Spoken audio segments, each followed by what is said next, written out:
Welcome everybody to Animated Animators. We are back, me and Nick, with a new guest, Eddie Gonzalez, former coworker of ours at Steamroller Studios, who is currently a CG director at Titmouse on the Legend of Vox Machina. Eddie, welcome to the program. Thanks for having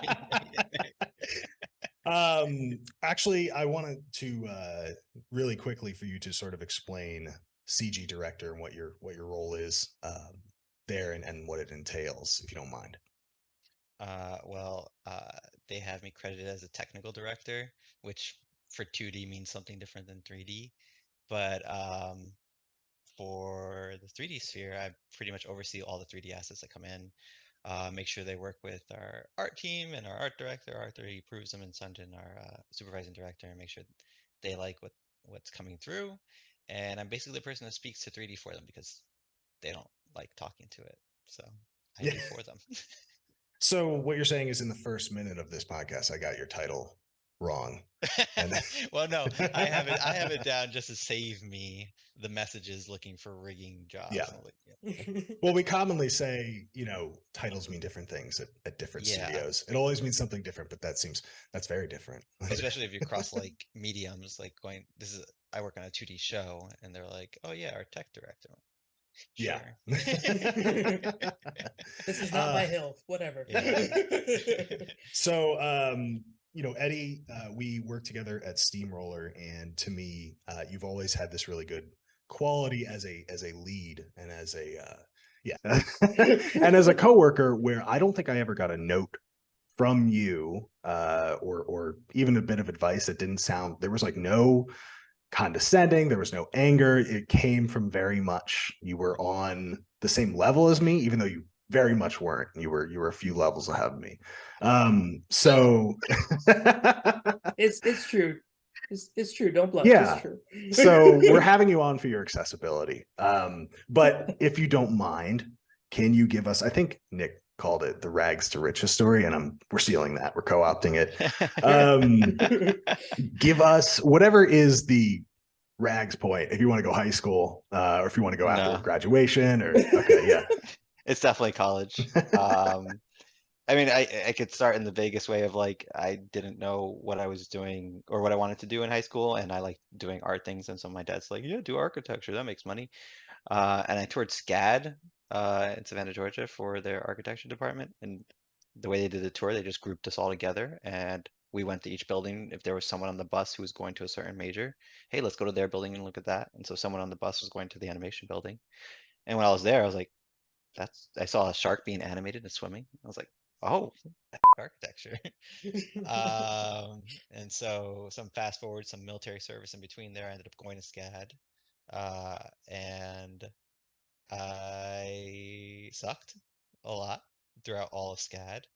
I had one professor, his name was Scott Wright, he came like a bit late into when I think he came when I was like a junior in college, and it was clear to him that a lot of us were not very good. And he was trying his best to repair it, but he did all he could. And at the end of it, his recommendation to me was to try out like an online school, like Animation Mentor or Anim School.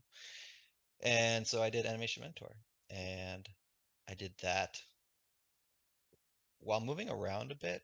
I was in LA for a bit while I was doing Animation Mentor, and then I was in Seattle. And while in Seattle doing Animation Mentor, there was like this strange like series of friendships that basically someone was going to go to something called a animation collaborative masterclass, which was like he would just go there and give like a sort of crunched up version of what his class would be like in Seattle. And someone had a ticket for that but could not go. I did not know this person, but somehow the ticket went through people and got to me. Since I lived in Seattle, I could go to it. And I went to it, and the guy whose ticket it was knew that I got it and looked me up on Animation Mentor. And I saw him briefly when I was leaving the collaborative because he did show up to say hi to Mike because I guess he knew him. I said hi to him. I said thank you, yada yada. Moved on. I guess he saw me on Animation Mentor and like found my demo reel, and he's like, "Hey, we're looking for someone who can solo this thing they were trying to do, which is with Faceware. I don't know if you guys ever heard of Faceware. It's like No. it reads video footage of facial performances, and it will create a sort of like AI that goes, oh, this is Eddie's face when he's acting like this, and it can directly put that on face rigs for mocap, so that you don't have to Pretty cool. animate faces. Yeah. Um, and so his plan was to train this whole AI system to do Shadow of War.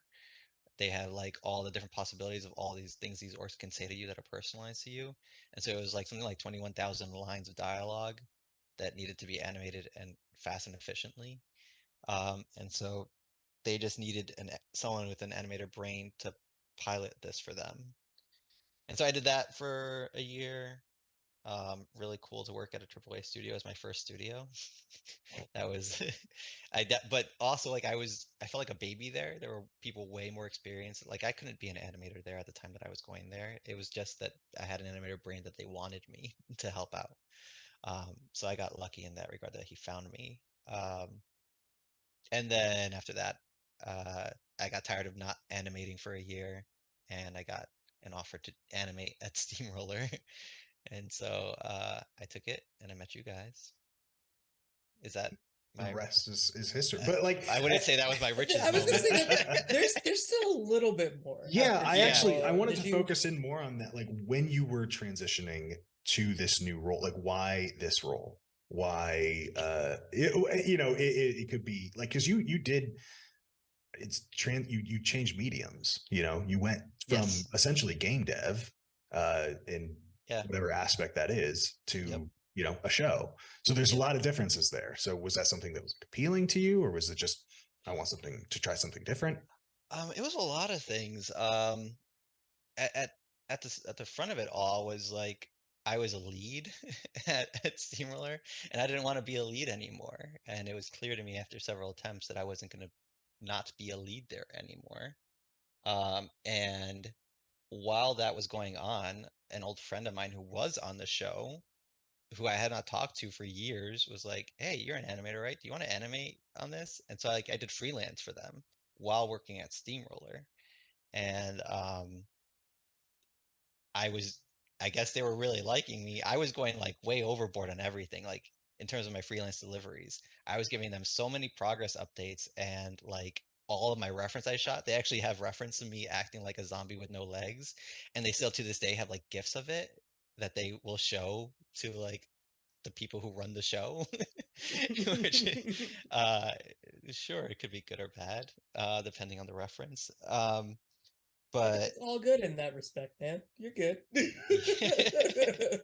but um, they were looking for a generalist, and I was kind of just like, I don't know what the terminology would be here, but I was sort of checking what the temperature read on like how much they wanted a generalist there or how much they just wanted somebody to help there. And so like I messaged them asking what the position required, and they said someone who could do like everything, and I was like, okay, I can't do that. I can only do these things. So good luck in your find. Uh, Yada yada yada. And then fast forward to them not finding a generalist. They they were asking what I could do and what I could bring to the table, and it was pretty much what I could bring was a lot of like previs stuff, basic modeling to get environments and stuff like that, and animation, and I could speak to rigging pretty well. I cannot speak to lighting, rendering, modeling, or texturing. And I said, but I'm willing to do whatever you guys need me to do, um, as long as you're patient with the fact that I don't know those things. um, and so they had already been working with me, so it was an instant yes. And I said, okay, well, in my head, Eddie's going, all right, it'll come down to like if I can afford to take this job change, yada yada yada. And they kind of blew my socks off with the whole like interview process and all that stuff. And I was like, okay, yeah, this is an easy answer. uh, I was heading towards what looked like another leadership role, and so I was a bit nervous about that. But it sounded like it was going to be just me and maybe like a modeler, texture artist, and I was just going to be helping with like little anims here or there. And then then, as everyone knows, because the season 2 trailer's out, they talked about dragons coming up, and that's not just a little animation here or there for the one odd off. We're talking about 4 major characters who are CG. And then they're like, okay, can you animate this? Yeah, I would love to animate that, but I need a team. And then he found himself leading a team again and begging you guys to help me. It's funny because it's not necessarily I don't want to be a lead.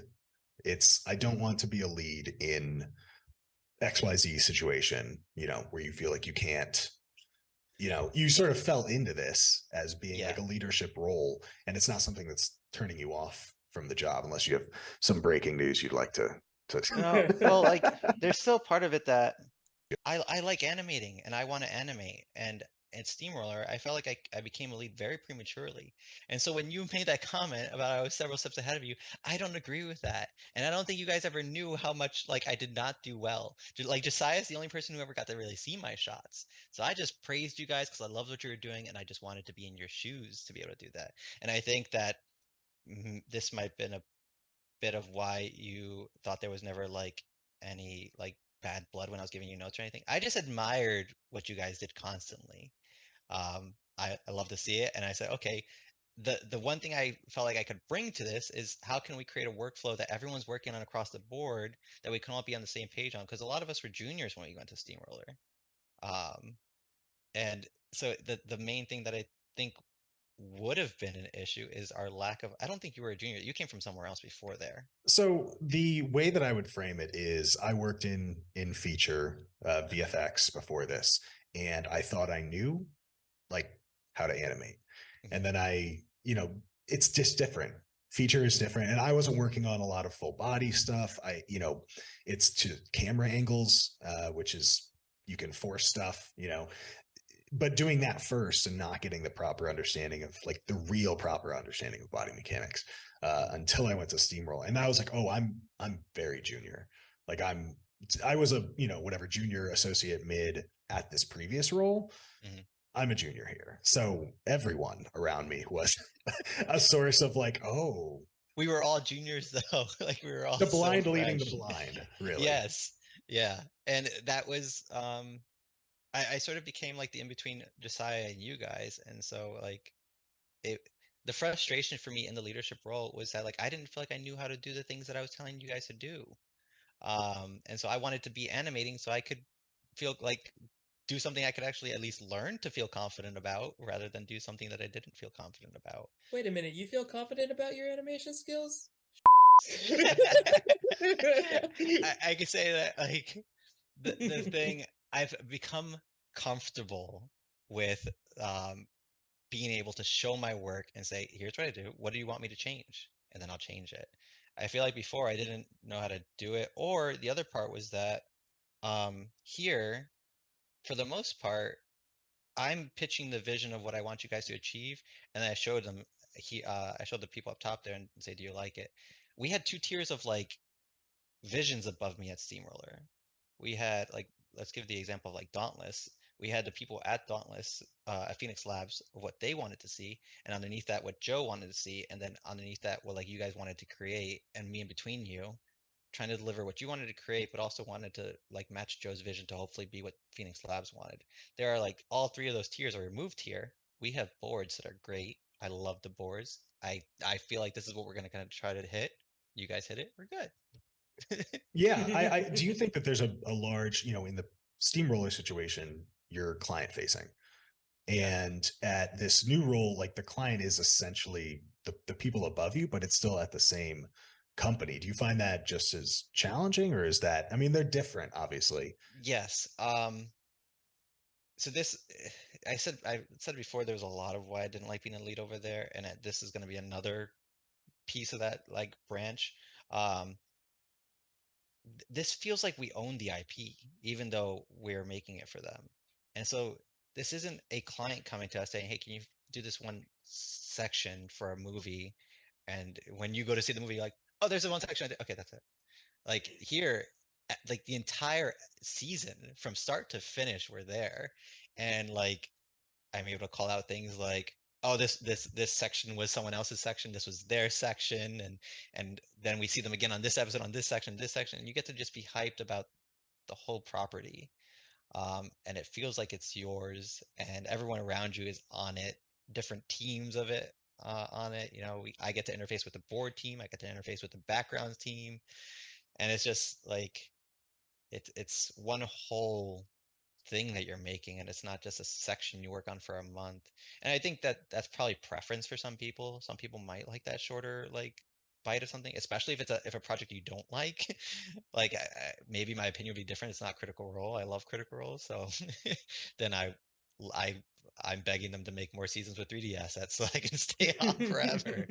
Um, but yeah, I think it's part of owning it that changes it. The people at Critical Role are like there to review everything, but it feels like we're making this with them. It doesn't feel like it does not feel like we're making this for them, if that makes sense. Right. I guess So- I did misspeak there because it is a client technically that Yeah. is, Yeah. It's Critical their Role. IP. They Right. just hired us to make it for them, which I think like that level still exists when we were at Steamroller. Like we'd be making a shot or like a sequence of shots for a studio that's making it for like a bigger company, and that company might have different companies. Like we were 3 tiers or 4 tiers removed from the So IP. the entire animation industry is three kids in a trench coat, pretending. Sorry, Nick, you had something. I mean, when you watch a Marvel movie now and you watch the end credits, and How when you many see like studios? additional, yeah, you see so many studios helping out. And so to the average viewer watching that, they may not realize that that actually means like maybe someone owned this one fight sequence of CG, one studio owned that, and another studio owned this one. So it's not like you, at least on this show, you can see the whole episode and be like, oh, I really want to like do that part of the episode, and I want to do that part of the episode. Like you can, everything's there for you to choose from. You're not just forced to eat the food put in front of you. So before I forget, Eddie, if you had to, it sounds like, and I could be, I'm spitballing, so correct me if I am wrong, for sure. But it sounds like even though you never really wanted to be a lead, the thing that Uh-huh. you do like about being a lead, if you had to pick something like, you know, foot to the fire, it would be helping, if not other animators or other people, just bringing whatever the final vision is Mhm. to the screen, to actuality, if you will. I think I'm going to reply to that, but I don't know if the response is a confirmation to what you said. But what I like most is about giving you guys your shots and seeing it turn into something awesome, and then posting your work on Twitter and being like, "Look what Nick did! Look what Nate did! Isn't it so cool?" It is like I want to having get to that kids and point. seeing them open Yes, gifts on Christmas. like Is Yeah. it's so odd I didn't make this connection sooner because I have a kid of my own. But it is like having a kid and seeing them have this happy moment of what they did. Um, that was sort of I had multiple aha moments in my career, and I think that one of them was realizing how good it feels to help other people in your profession, because I was very much, I've talked about this before, I won't go really into it, but I was very much like, I'm starting my career over at 27. I need to get ahead. I need to be a senior. I need to do yada yada yada yada yada. And I was I think very I focused started my on, career at 26. yeah, well, look, we're all late bloomers. Yeah. But that in turn made it, it's not like you're competing with the other people at your studio No. or a job. You're just doing different things in different ways, and they hired you for a reason. So Yeah. that Yes. was one of the aha moments Oh, in my career.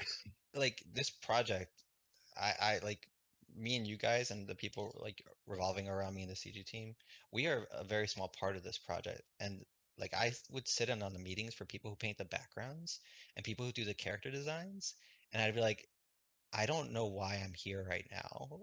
And the first like 3 months was a really hard time for me for everything I animated. I overshared animation. Like you should do your idea and do it to its like full for like a blockout or something and then show it.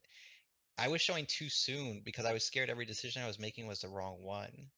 Thankfully, I got over that quickly, and the board team is just fucking amazing. That it's the biggest handhold for like if you're animating CG or I guess like a 2D thing.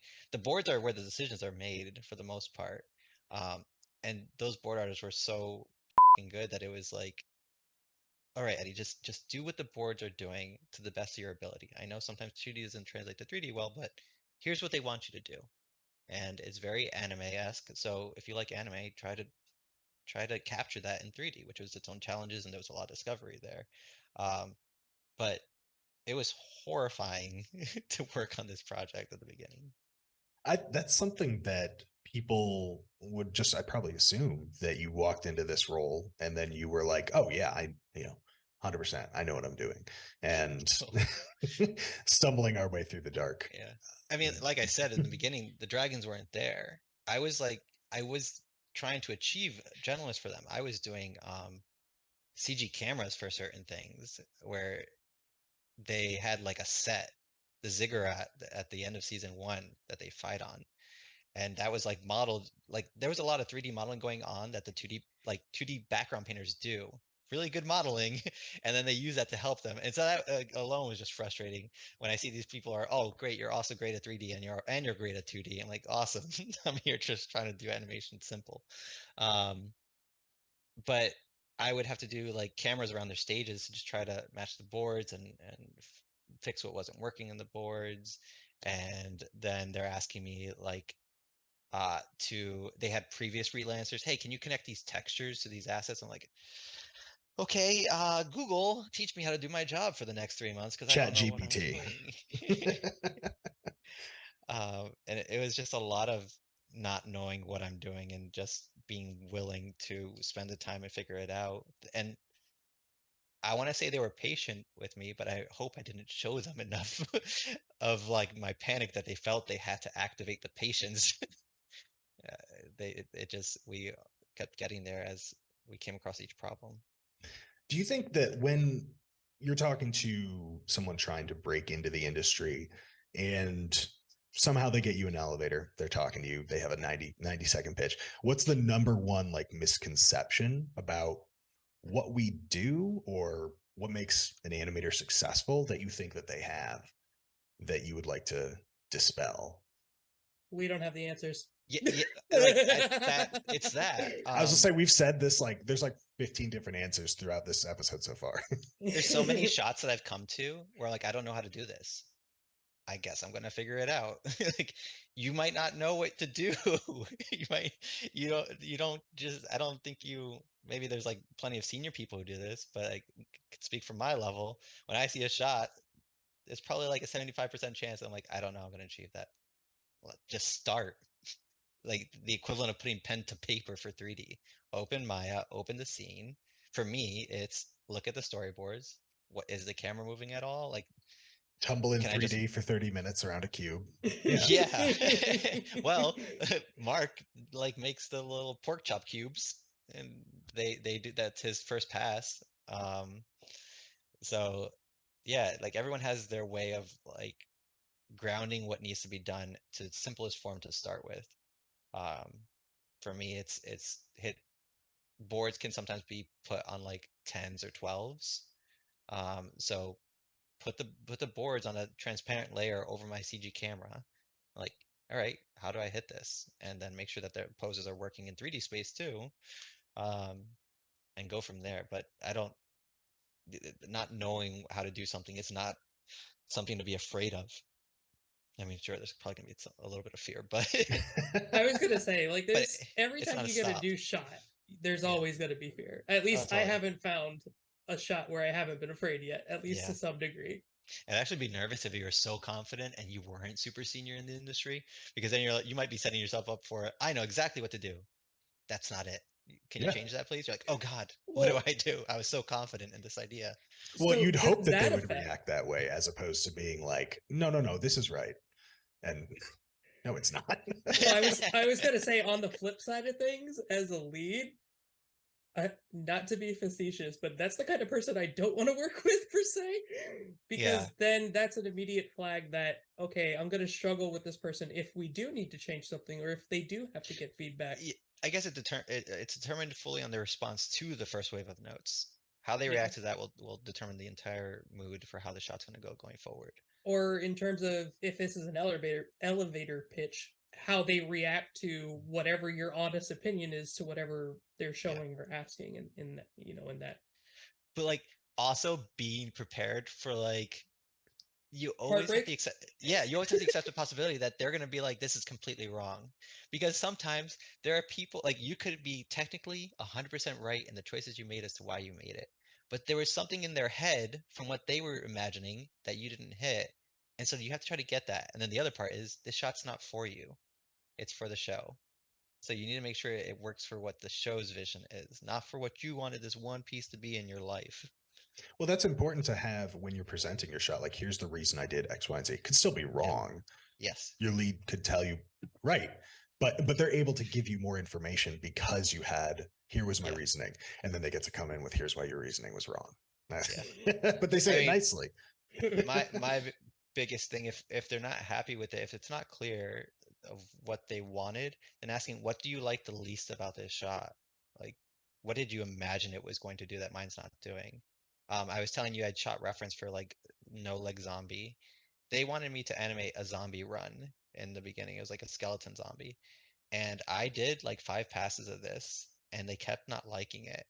So like the night of the fifth pass where they didn't like it, I gathered so much reference from the internet of every zombie run I could possibly find and say, here's the world's versions of zombie runs.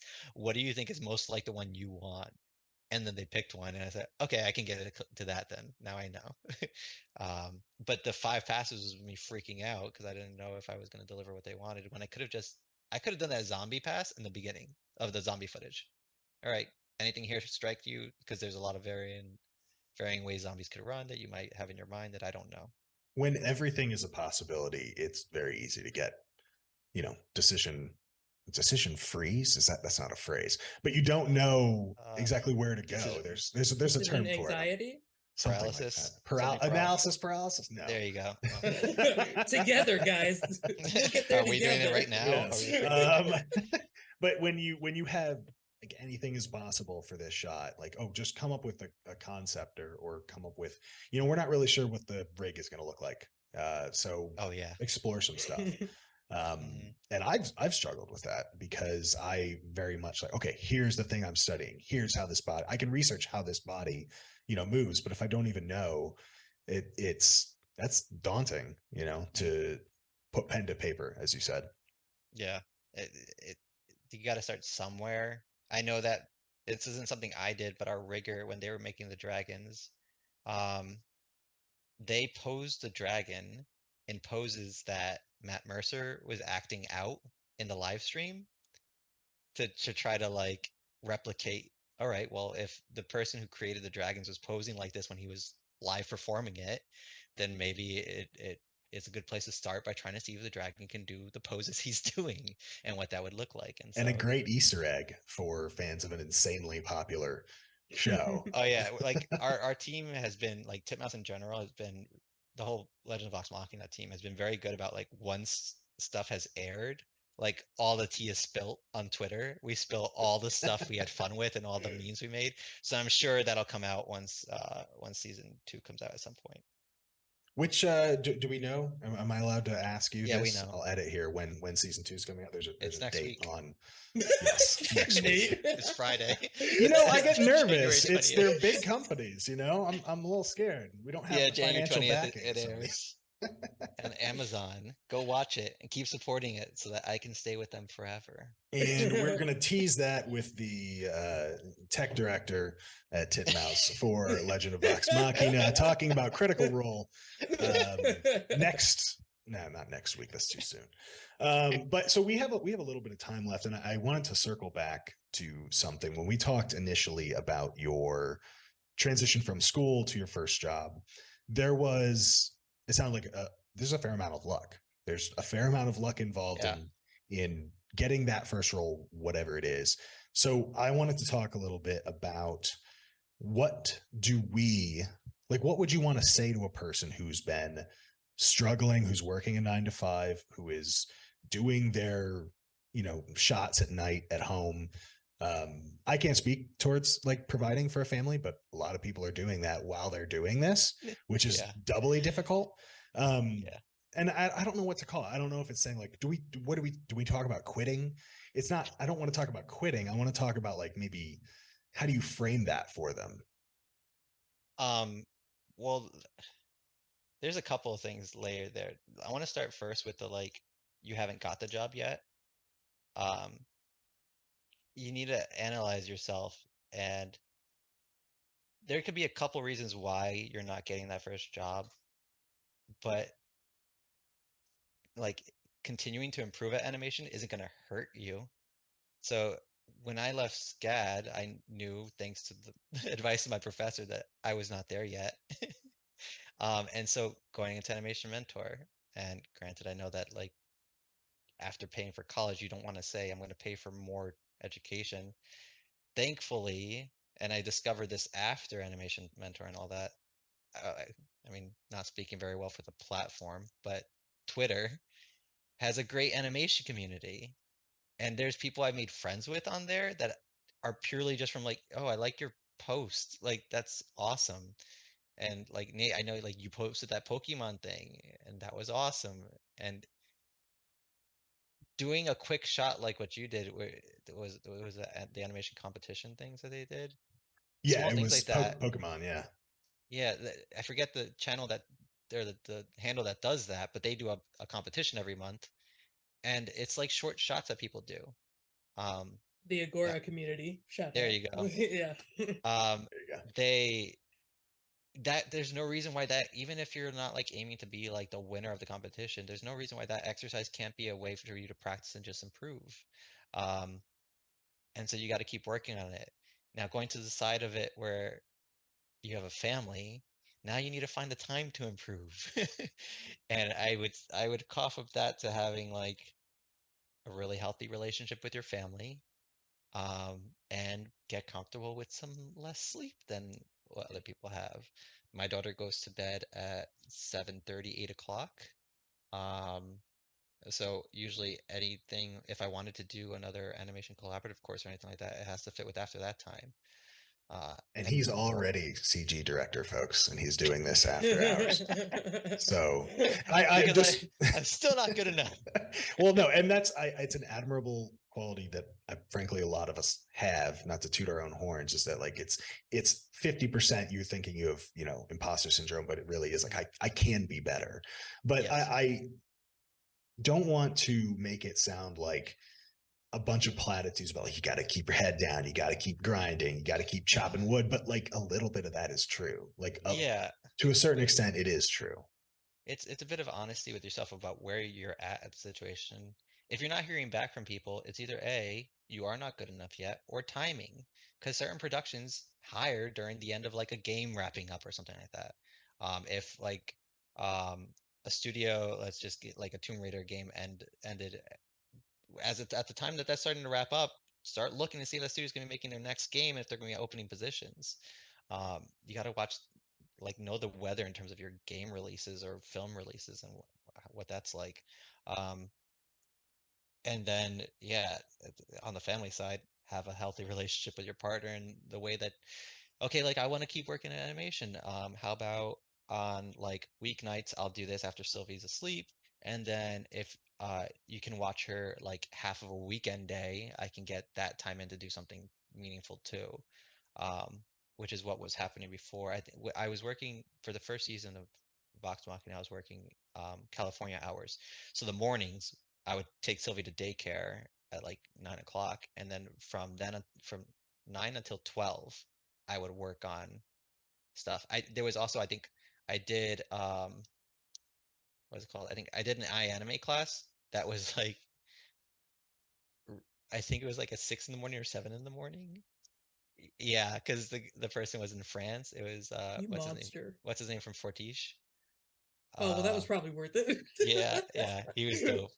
Um but just some sacrifices in departments like sleep is probably the biggest thing you're going to find when it comes to trying to do it while having a family, which I'm sure people who have families are not like blind to that fact.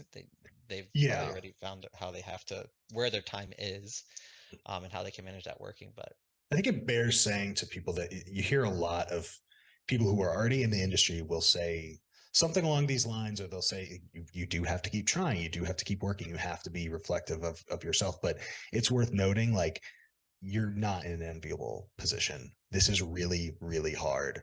Yeah. There is a lot of luck involved. I don't want people to feel like, oh well, I'm just not, not good enough. For me, I think that you need to be, reflective of yourself, but like animating can still be a part of you if it's not your job yet. Yeah. Art can be a part of, you can be a creative person and not be defined by it being your job. I think some people would, they'd rather do something else and animate for fun or do art for fun in their Yeah. spare time. Which I think like a way to do those like early hour things, if you're not doing like a class or something like that, the way you're doing it for you is animate something that you want to animate. I'm sure like we've seen plenty of those people who are doing those like Spider-Verse style animations and stuff, and they got their own criticism for there being tons of that on demos and stuff like that. But if you need to find like the motivation to animate, animating something you love is a great way to do that because you're going to look forward to it. You're not going to dread waking up at 6 a.m. to do something like that. All right. Well, we are at less than a minute, which is amazing timing. Thank you so much, Eddie, for joining us and letting me pepper you with questions and Yeah. me talking over Nick like 6 times. I really appreciate it. I really love your relationship. All right. Thank you, We everybody, do. for listening. We might do this again. Who knows?